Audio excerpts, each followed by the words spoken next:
샬롬. 오늘도 하나님 말씀 앞에 나오신 여러분 환영합니다. 우리 함께 기도하겠습니다. 하나님, 오늘도 우리에게 귀한 말씀 주시니 감사합니다. 우리의 심령이 주님이 주시는 이 놀라운 말씀 속에서 은혜를 찾게 하여 주시고 소망을 듣게 하여 주시옵소서. 그래서 오늘도 주님의 뜻을 따라 살아갈 수 있는 우리가 될 수 있도록 이 시간에 놀라운 계시의 영 허락하여 주옵소서. 예수님의 이름으로 기도했습니다. 아멘. 오늘 함께 살펴볼 말씀 마태복음입니다. 9장 32절에서 38절까지 함께 살펴보도록 하시죠. 오늘도 우리가 이 말씀으로 명예로운 삶으로 또 나아가고 또 주님께서 초대해 주신 줄 믿습니다. 오늘 본문은 37절부터 8절 이해를 돕기 위해서 거꾸로 한번 보도록 하겠습니다. 이에 제자들에게 이르시되 추수할 것은 많되 일꾼이 적으니 그러므로 추수하는 주인에게 청하여 추수할 일꾼들을 보내주소서 하라 하시니라.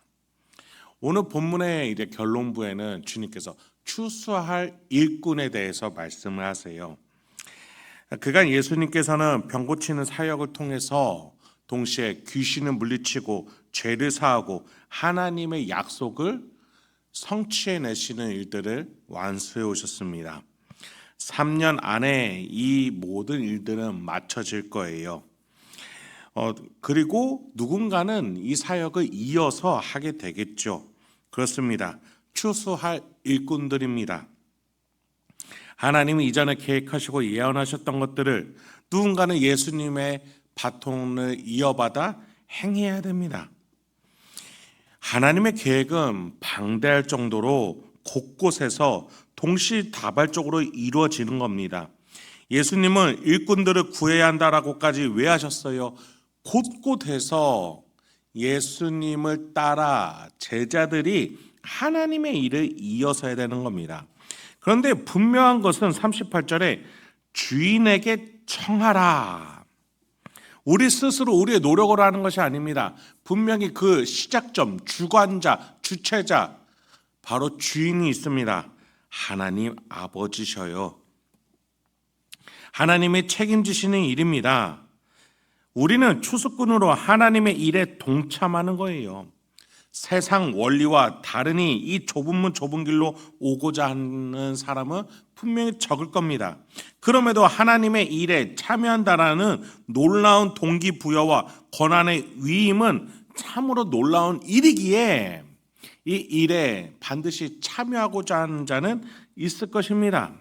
그렇습니다. 우리가 이 일을 하고 있어야 주인에게 주님 이 일에 동참할 자를 구해주십시오 라고 말할 수 있는 것이죠. 그렇다면 우리가 이 일이라는 게 구체적으로 무엇입니까? 35, 36절입니다. 예수께서 모든 도시와 마을에 두루 다니사 그들의 회당에서 가르치시며 천국 복음을 전파하시며 모든 병과 모든 약한 것을 고치시니 무리를 보시고 불쌍히 여기시니 이는 그들이 목자 없는 양과 같이 고생하여 기진함이라. 여러분, 이 말씀 그대로입니다. 예수님이 하신 일을 제자들이 하는 거예요. 하나님은 생명이세요. 반대로 하나님을 떠나면 아프고 또 죽기 마련입니다. 하나님을 떠난 이 세상과 인간은 죽어가고 또 마침내 죽습니다. 그런데 예수가 온 기점으로 방향이 정반대로 흐르는 겁니다. 다시 살아날 수 있는 소망이 선포되고 죽어도 부활하여 생명을, 영원한 생명을 얻을 수 있는 전환점이 생긴 겁니다.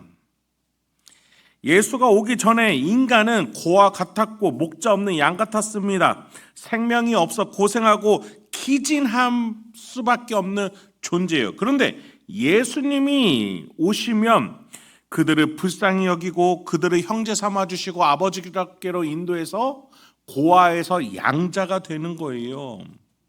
그런데 예수님이 이제 떠나시면 누가 그 일을 한단 말입니까? 바로 교회입니다. 예수님의 제자들이에요. 우리입니다, 여러분.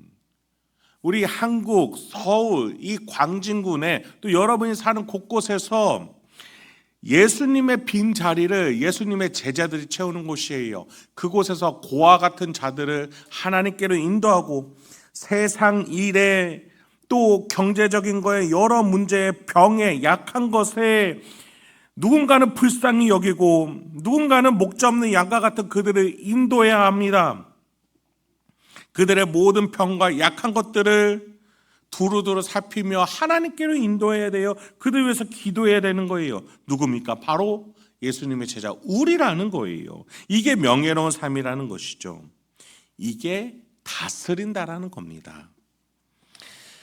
그럼 우리의 다스림의 대척점에 서 있는 죄의 영역, 거긴 누가 있습니까? 32절부터 보시죠.